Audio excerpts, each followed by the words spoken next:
I went back to grab a folder I forgot at my in-laws' place. And that's when I overheard a phone call that shattered my marriage. Stick with me while I share my story, and if it touches you, don't forget to support our channel by hitting that subscribe button, dropping a like, and sharing it with the people you care about. My name is Isla, I'm 32 years old, and I work as a teacher. My husband, Maverick, is 34 and works as a software engineer. To anyone who saw us, we looked like the picture of stability. We'd been married 6 years, had a nice little house, and people often told us we were the kind of couple others aspired to be. I believed it too, until the day everything started to unravel. It began so simply. I had left an important folder at Margaret's house, Maverick's mother. She's 60, sharp in every sense of the word, and the kind of woman who likes to have the last word in every conversation. I drove over quickly after work, thinking I'd just grab the folder and head back home to finish grading paper. When I arrived, the house was quiet.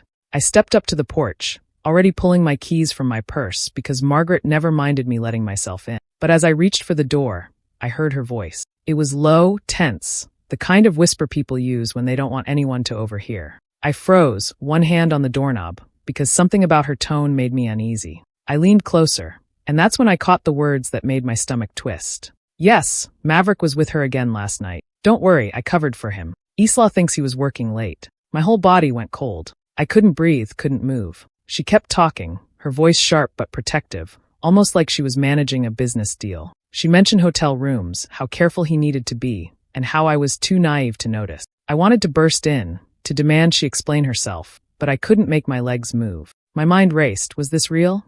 Was Maverick, the man I trusted, sneaking around behind my back? And his own mother was the one helping him? I pressed myself against the wall, desperate not to make a sound. My heart hammered so loud I was sure she'd hear it. Every word that came out of her mouth cut into me like glass. She wasn't just aware of his affair, she was actively covering it, making sure I stayed in the dark. The folder I had come for suddenly seemed meaningless. I slipped away from the door as quietly as I could, my hands shaking, my chest tight. Everything I thought I knew about my marriage crumbled in those few stolen minutes. I had gone back for a simple folder, but instead I had stumbled onto a secret that would change my life forever. I clutched the folder tightly against my chest as I walked back to my car, my hands trembling so badly that I almost dropped it. Somehow, I managed to get inside without Margaret noticing me, and I drove away in silence, staring at the road but not really seeing it. My heart kept pounding in my ears, and I felt like the world had tilted beneath me. By the time I pulled into our driveway, I had forced my face into something calm, but inside I was unraveling. That night, Maverick was sitting on the couch with his laptop when I came in. He looked up, smiled casually, and asked me about my day. I studied his face as if I could read the truth there. His eyes looked the same, his voice steady, but everything felt different now. Every move he made seemed suspicious. I answered his questions quietly, trying to act normal, but in my chest it felt like a storm was building. Later, while I was washing dishes, I heard his phone buzz. Maverick picked it up quickly and walked toward the hallway. His voice dropped, soft and careful, but I caught pieces of the conversation. Yeah, no, she doesn't know. I told her it was work again. Don't worry, I'll handle it. He chuckled softly, then lowered his voice so much I couldn't make out the rest. When he returned, he wore that same calm smile, but my stomach turned at the sight of it. That night I lay awake beside him, staring at the ceiling. My mind dragged me back to all the moments I had brushed off before. I remembered the times he came home late, saying there was a project deadline. I remembered how Margaret would always jump in to defend him whenever I asked questions, her sharp tone telling me not to nag him, as if I were the problem for even wondering. I remembered the business trips that seemed to come up suddenly, trips where he'd leave with barely any notice and return with vague stories that never added up. The pieces fell together now like a cruel puzzle I hadn't wanted to see before. He hadn't been working late every time. Those trips weren't all business. And Margaret had been there in the background, making sure I never pushed too hard, covering for him with excuses so smooth they had almost convinced me. I rolled onto my side, looking at Maverick's back as he slept peacefully. My throat tightened and tears stung my eyes, but I didn't let them fall. I had been living in a carefully crafted lie, one that both my husband and his mother had built together. Lying there in the dark, I realized something that chilled me more than anything. This betrayal hadn't just started. It had been going on for years, right under my nose, and the two people who should have cared for me most had been keeping me blind. A few days later, I decided to stop by Margaret's house again. I told Maverick I was dropping off some papers nearby, so it wouldn't seem strange. My hands gripped the steering wheel tightly as I pulled up to her driveway. I had rehearsed a calm smile in the mirror before leaving, but inside I was on edge. I needed answers, and I wanted to hear her say something without realizing I was digging. Margaret welcomed me in with her usual sharp smile. She always carried herself like she was the one in control, even when she was just offering a cup of coffee. I sat down in her living room, pretending to relax. We made small talk about work, about the weather, but I carefully steered the conversation toward relationships. You and Mr. Carter were married for so long, I said, trying to sound casual. What do you think makes a marriage work? She leaned back in her chair, a glimmer of pride in her eyes. Compromise, she said quickly. A woman needs to understand her place. Men have their own ways, their own needs. Pushing too hard only drives them away. Her tone was smug, almost amused, like she was teaching me a lesson I should have known. I stirred my coffee slowly, fighting to keep my face neutral. So if a husband is dishonest, I asked carefully, you think it's better to look the other way? Margaret gave a short laugh, waving her hand like it was nothing. Honest, dishonest, those are just words. Men will always be men. If Maverick is giving you a stable home and a comfortable life, that's what matters. Don't waste your energy chasing every little thing. Be grateful you have him. Her words hit me like a slap, though her tone was smooth, almost sweet. She wasn't just aware of what he was doing. She was defending it, encouraging it, as if my pain didn't count. She looked me right in the eye as she said it, her expression smug, as if she was daring me to argue. I forced a small smile and nodded like I understood, though my stomach twisted inside me. In that moment, something inside me shifted. It wasn't just betrayal from Maverick anymore. It was a partnership between him and his mother, a team built on lies and control. She wasn't trying to protect me. She was protecting him, and worse, she was mocking me for not playing along with her rules. As I left her house, her words kept echoing in my head. Be grateful. Men will always be men. They weren't advice. They were permission slips she had been handing Maverick for years. Walking back to my car, I knew I could never see her the same way again. My anger burned hotter than my hurt, and a new thought began to take root. If she was going to play games with my life, I wasn't going to just sit quietly anymore. For the first time, I felt the sharp edge of revenge forming in my mind. One night after Maverick had gone to bed, I stayed in the living room pretending to finish some work. I waited until his breathing grew steady, then quietly slipped into our bedroom. My hands shook as I pulled open his dresser drawers, searching through the places I never thought I would look. At first, it was just old receipts and loose change, but then I found a folded envelope tucked under some socks. Inside were hotel receipts, different places, different dates. None of them matched the trips he had told me about. I carried the papers to the kitchen, spreading them out on the table under the dim light. Each receipt had his name on it, the dates covering nights when he claimed to be working late or traveling for business. My chest ached as I read them over and over, the truth becoming clearer with every slip of paper. The next day while Maverick showered, I went through his desk. That's when I found a credit card I had never seen before, tucked in a file marked taxes. I checked the statements online using his laptop. There were charges for expensive dinners, flowers, even jewelry, things I had never received. My stomach dropped, but I kept scrolling, forcing myself to face it. The worst blow came from his phone. One evening when he left it charging in the kitchen, I opened it with the code I already knew. At first, there were no obvious messages, but then I found a hidden folder with his deleted texts. Her name was there, Samantha.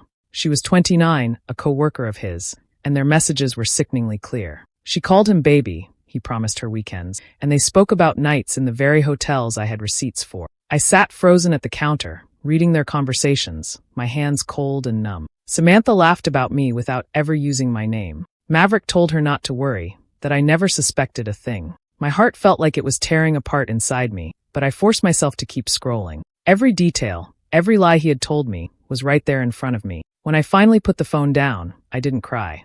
The tears had burned out of me, leaving only a heavy anger. I opened my laptop and started saving copies, screenshots of texts, downloads of bank statements, photos of the receipts. Piece by piece, I built a record of his betrayal, each document another weapon I tucked away. I didn't say anything to him that night or the next. I smiled when he talked, kissed him goodnight, and acted like nothing had changed. Inside, though, everything had changed. I wasn't just a hurt wife anymore. I was a woman with proof. And I knew I wouldn't speak a word until I had enough to break both him and Margaret wide open. I decided not to confront Maverick right away. Instead, I slipped into a role I never thought I'd play. At home, I became the same caring wife he thought I had always been. I cooked his favorite meals, asked about his day, and even laughed at his tired jokes. Every smile I gave him was fake, but it kept him from suspecting that I knew the truth. The more relaxed I acted, the more careless he became. He would come home late, claiming he had been stuck in meetings. Sometimes his shirt carried a faint scent of perfume that wasn't mine. Other nights he walked in humming, his mood too light for someone who had been buried in work. He thought I was blind, but I noticed every detail. I started keeping a small recorder hidden near the couch where he often sat with his phone. When he made calls late at night, thinking I was asleep, I caught every word. Sometimes he whispered, sometimes he laughed softly, his voice tender in a way it hadn't been with me in years. I lay in bed listening to the faint sound of his voice in the other room, my fists tight against the sheets. Later, I would play the recordings back in secret, storing them away with the rest of my growing collection of evidence. Margaret, of course, still played her part. One weekend we had dinner with her at her house. She fussed over Maverick like he was still a boy, praising his job and his achievements.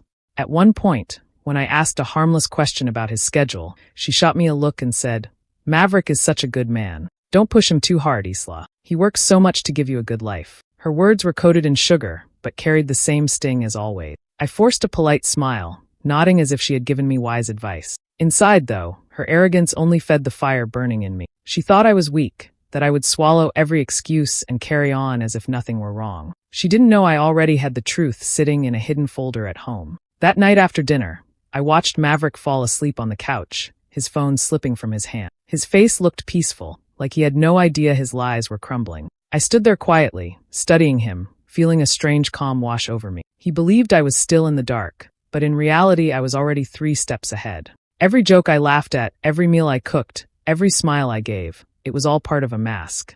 Beneath it, my plan was taking shape. I wasn't going to scream or beg or cry in front of them. I was going to wait until the time was right, and then I would take everything they thought they controlled and tear it out from under them. Our anniversary was coming up, and Maverick had promised me weeks before that we'd go out to celebrate. I held on to that plan, even though I already knew the truth about him. Part of me wanted to see if he would keep his word. On the morning of the dinner, he kissed my cheek and told me not to make any plans for the evening. For a moment, I almost believed he might surprise me with something thoughtful. But just hours before, he called from work with his tired excuse. "I'm so sorry, Isla. There's a last-minute project. I can't get away tonight." His voice sounded practiced, smooth, the same tone he always used when he thought he was outsmarting me. I didn't argue. I simply said, "Okay," and hung up. But inside, I felt a sharp snap, like the last thread holding me back had broken. That night, instead of sitting at home alone, I followed him. I kept my distance as his car pulled out of the office lot. My hands gripped the wheels so tightly they hurt, but I stayed focused, trailing him quietly. My heart raced faster with every turn until he pulled into the glowing driveway of a hotel. From the shadows of the parking lot, I watched as he stepped out of his car, straightened his jacket, and looked around. Then she appeared, Samantha. She walked toward him with a smile that made my stomach twist. Maverick leaned in and kissed her like he had kissed me for years, casual and familiar, as though I didn't exist. I lifted my phone and snapped photo after photo. Their arms around each other, their lips meeting, the two of them walking into the hotel lobby together. My hands shook so badly that I almost dropped the phone, but I forced myself to keep clicking. Proof. Solid, undeniable proof. I sat in my car long after they disappeared inside, the weight of it pressing down on me. For a moment, tears blurred my vision, and the pain spread through my chest like fire. 6 years of marriage, 6 years of believing his lies, and here he was, walking into a hotel with someone else on the night we were supposed to celebrate our life together. But then the tears dried. My breathing slowed. A calm settled over me, not the calm of peace, but the calm of resolve. I had the evidence I needed, and I wasn't going to waste it on a screaming match in a hotel parking lot. I drove home, my mind already turning over what came next. The following morning, I called Margaret. My voice was steady as I told her I knew everything. There was silence on her end, then a sharp reply. "Don't ruin the family, Isla. Let it go. Think of everything Maverick gives you." Her warning only hardened me. She wasn't asking me to protect the family. She was asking me to protect her son. That was the moment I knew. I wouldn't just leave Maverick. I would take everything he thought he had, everything his mother thought she controlled, and I would make sure neither of them forgot what they had done to me. The morning after that phone call with Margaret, I sat at the kitchen table with a cup of coffee that had long gone cold. I stared at the folder of proof I had gathered and knew there was no turning back. Quietly, without saying a word to Maverick, I searched for a lawyer. I wanted someone sharp, someone who could guide me through this without slipping a single detail to him. When I finally sat down in the lawyer's office, I felt nervous but also steady. I explained everything, handed over the photos, the receipts, the messages. He didn't need to say much. The evidence spoke for itself. Divorce papers were drawn up, and I signed my name with a calm hand, even though my heart was pounding. The next step was protecting myself. Maverick thought he had control of our finances, but I knew enough to shift things quietly. I opened a separate account and moved money little by little, amounts small enough that he wouldn't notice right away. It felt strange at first, sneaky even, but then I reminded myself of the nights he had walked into hotel rooms with someone else. This wasn't betrayal, it was survival. Every day, I played my part at home. I smiled, cooked, asked about his day, and all the while I knew what was waiting for him. The lawyer had suggested keeping everything quiet until the right moment. I agreed, but in my heart, I wanted more than a quiet ending. I wanted Margaret to watch her perfect picture of her son shatter in front of everyone she loved to impress. That's when the idea came to me. Family dinners were a tradition Margaret never let slip. Once a month she invited everyone, siblings, cousins, family friends, and she always sat at the head of the table, proud and controlling. I decided that would be the stage. It wasn't enough for Maverick to know I had caught him. Margaret had defended him, shielded him, and mocked me for questioning him. I wanted her pride stripped away in front of the very people she tried to rule over. So I waited. I circled the date of the next family dinner on the calendar and prepared. I placed copies of everything into a neat folder: photos, credit card statements, messages. I made sure the lawyer had filed the paper and that I was protected no matter how ugly it got. At night, while Maverick slept, I rehearsed in my mind how it would go. I pictured Margaret's face when I laid the evidence on the table, the silence of the room when every lie came crashing down. For once, she wouldn't be the one with the sharp words and the smug smile. For once, she would be powerless. I didn't feel guilt, not even a trace. They had built this lie together, and now I would end it together, in the one place Margaret thought she had the most control. The family dinner would no longer be her victory, it would be mine. At a Sunday dinner with both families, Isla pretends everything is normal. She smiles as she helps pass the bread, laughs softly at a cousin's story, and nods along to conversations about work and vacations. Her hands move gracefully, pouring drinks, cutting food, and offering seconds, but inside she feels the weight of what she has carried for weeks. Across the table, Maverick looks comfortable, leaning back in his chair, certain that his double life is safe. Margaret sits tall at the head of the table, satisfied as always, her sharp voice cutting through the noise when she wants everyone's attention. The smell of roasted meat and garlic fills the room, glasses clink, and conversation rises and falls. Isla chews slowly, her eyes calm, her voice steady. She joins in when people laugh, thanks Margaret politely for the meal, and keeps her mask in place. No one notices the quiet storm building inside her. Halfway through the meal, when plates are half empty and the chatter has reached its peak, Isla sets down her fork and folds her napkin neatly. She lets a few moments pass, then places her hands on the table. "I have something to share with everyone," she says, her voice steady but firm. The room falls silent. A cousin lowers his fork. An aunt looks up, surprised. Maverick turns toward her, his brow furrowed in confusion. Margaret narrows her eyes, already irritated by the interruption. Isla reaches into her bag and pulls out a folder. She opens it carefully and begins laying papers across the table. Hotel receipts with Maverick's name. Credit card statements filled with dinners and jewelry she never received. Then the photographs. Maverick with Samantha, his arm around her, his lips pressed against her. Gasps ripple around the table as the evidence spreads across the linen cloth. Maverick stammers, his face pale. "Isla, this isn't what it looks like." His words tumble out, weak and broken. Isla's hand lifts slightly, silencing him. "Don't lie again. Everyone here can see exactly what it is." Her voice is calm, but the steel in it cuts deeper than shouting ever could. Margaret leans forward, her tone sharp. "Now, Isla, there's no need to humiliate the family. Every marriage has its difficulties. You shouldn't." Isla cuts her off, her eyes locked on Margaret's. "You knew. I heard you. You covered for him, lied for him, and told me to be grateful while he betrayed me. Don't pretend you weren't part of this." The color drains from Margaret's face. She opens her mouth, but no words come. The smug superiority she always carried is gone, replaced by silence and shame. Isla looks around the table, meeting the eyes of each relative. This isn't just his betrayal.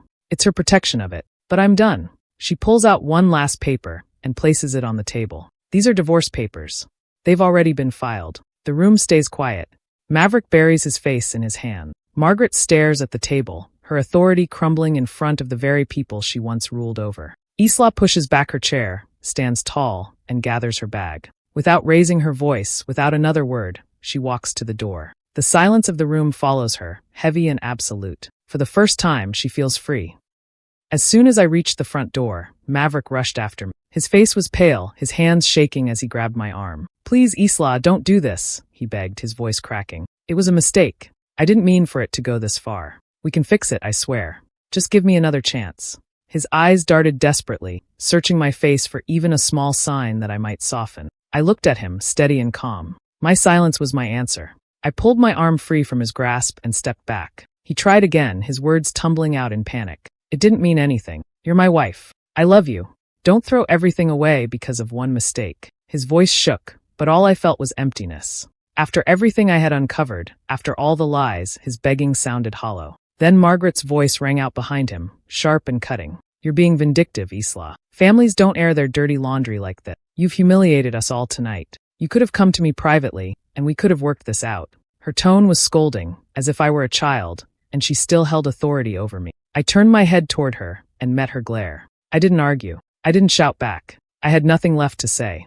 My silence was enough. Without another word, I opened the door and walked out, the soft click behind me louder than any fight could have been. In the days that followed, the truth spread quickly. Word traveled from one relative to another, from friends to coworkers. Everyone soon knew about Maverick's betrayal and Margaret's part in hiding it. His reputation, the perfect image he had worked so hard to maintain, crumbled piece by piece. People at his office stopped inviting him to lunches, cousins avoided him at family gatherings, and friends who once admired him kept their distance. Samantha, the woman he had risked our marriage for, quickly pulled away too. At first her texts grew shorter, her calls less frequent, until one day they stopped altogether. She didn't want to deal with a man drowning in legal troubles and losing everything. It didn't take long before she was gone from his life completely, leaving him to face the wreckage alone. Meanwhile, I stayed in the home we had once shared, the house I now owned fully. Maverick had to pack up his things and leave, and the only place he had left was Margaret's. He moved back into the very house where the lies had started, carrying his shame with him. Now it's just the two of them, mother and son, stuck together. I imagine them sitting in that quiet house. No more smug superiority, no more secrets to hide, only the weight of everything they lost.